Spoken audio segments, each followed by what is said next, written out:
Hello everyone, this is The Unspeakable at Innerscapes Art Studios. I'm using the Artist Loft fluorescent and metallic paints today. I'm going to put a few drops of tea tree oil on my fingertips and rub it into the bottoms and the sides of the cups.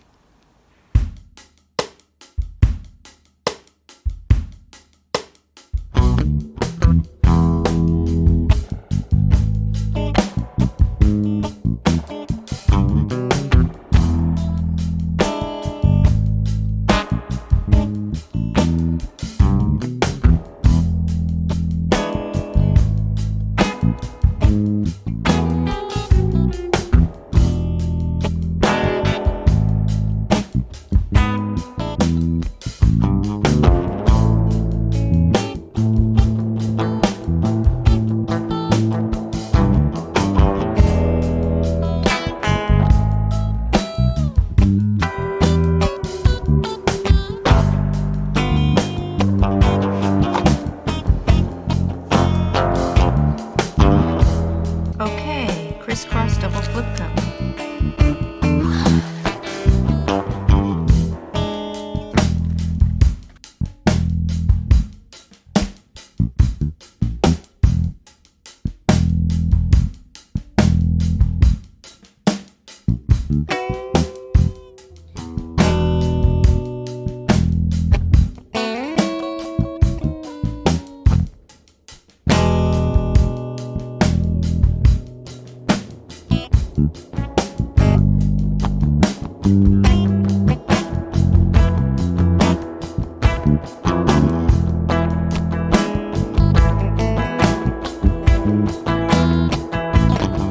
So this will probably